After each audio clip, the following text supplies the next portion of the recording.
12장. 그 후에 욥이 입을 열어 자기의 생일을 저주하니라.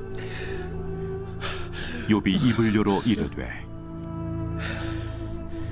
내가 난 날이 멸망하였더라면, 산의 아이를 베었다 하던 그 밤도 그러하였더라면, 그 날이 캄캄하였더라면, 하나님이 위에서 돌아보지 않으셨더라면, 빛도 그 날을 비추지 않았더라면, 어둠과 죽음의 그들이 그 날을 자기의 것이라 주장하였더라면, 구름이 그 위에 덮였더라면, 흑암이 그 날을 덮었더라면, 그 밤이 캄캄한 어둠에 잡혔더라면, 해의 날수와 달의 수에 들지 않았더라면, 그 밤에 자식을 베지 못하였더라면, 그 밤에 즐거운 소리가 나지 않았더라면, 나를 저주하는 자들 곧 니워 야단을 격동시키기 익숙한 자들이 그 밤을 저주하였더라면,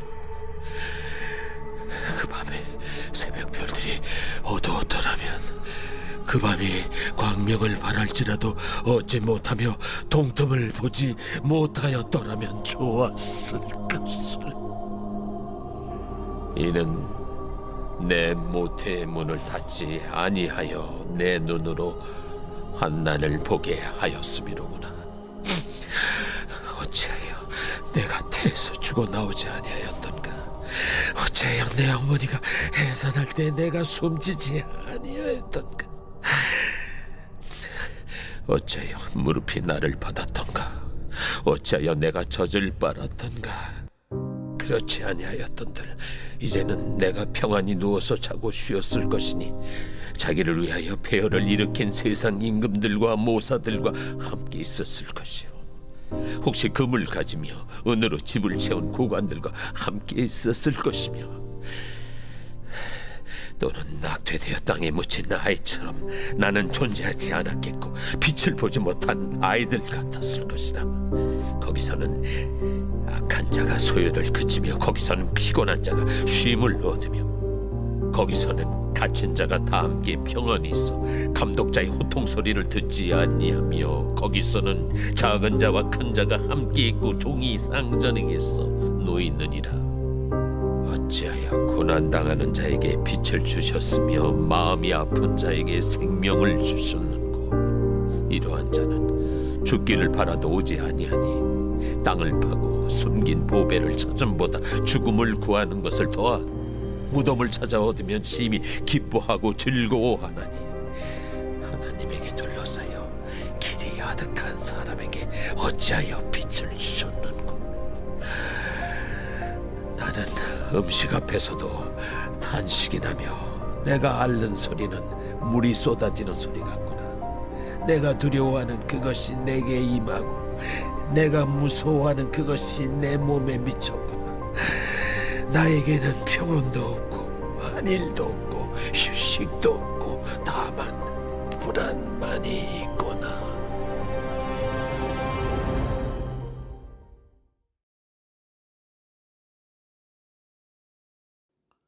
할렐루야. 오늘 우리에게 주신 하나님의 말씀은 욥기 3장 1절부터 26절까지 말씀입니다. 오늘 말씀의 제목은 비교의식에서 시작된 추락입니다. IMF 때 우리 집은 경제적인 위기를 맞이합니다. 부유함의 혜택을 누리다가 이제는 궁핍해져서 물질에 대한 압박을 경험하게 되니까요, 불편한 것이 이만저만이 아니었습니다. 그런데 가장 견디기 어려웠던 것은요, 다름이 아닌 비교의식이었습니다. 그것도 저의 옛 모습과 현재 모습을 견주어 보고 얼마나 비참해졌는지를 확인하고 추락하는 것이 너무 힘든 일이었죠. 그것은 혼자 있을 때도요, 문득문득 생각이 들기도 했지만요, 내 주위 가까운 사람들이 보이는 태도의 변화를 실감하게 되면 더 힘들게 다가오기도 했습니다. 그냥 단순하게 얘기해서 망한 집 아들로 보이는 게 참 싫었어요. 남들의 동정 어린 시선이 나 자신을 더 초라하게 만들었죠. 사탄의 참소로 재산을 다 날리고 자녀들도 죽었으며, 심지어 이제는 자신도 몹쓸 병에 걸린 욥입니다. 욥이 앓은 병을요, 학자들은 한센병으로 추정을 하는데요, 이 한센병은 전염병이기 때문에 단순하게 병으로 아픔을 겪는 것 이상의 힘듦이 있어요. 사회로부터 격리가 됩니다. 저는 이 개념이 참 마음에 와닿는 것이요. 가진 자에서 못 가진 자가 되면은요, 그 불편함만 감수해야 되는 것이 아닌 것을 저는 제 삶을 통해서 배웠습니다. 정말 힘든 것은요, 그동안 가까웠던 사람들이 하나둘씩 주변에서 사라지는 것이죠.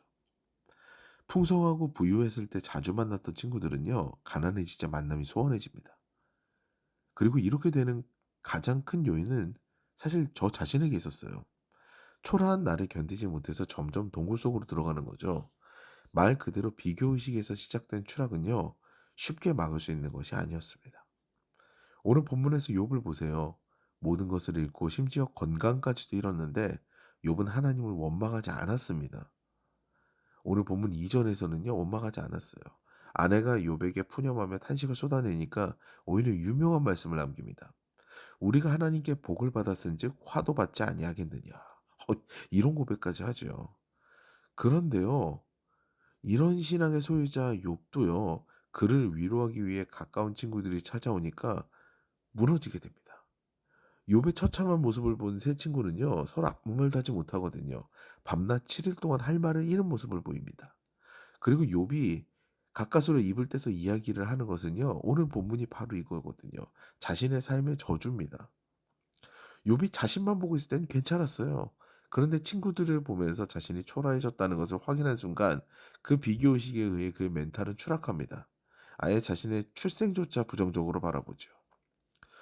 이처럼 다른 사람과의 비교의식은요, 스스로를 초라하게 만들며 감정을 나락으로 떨어뜨리기도 합니다. 여러분, 우리는 어떠한가요? 우리 하나님께서는요, 우리를 다 똑같이 창조하지 않으셨습니다.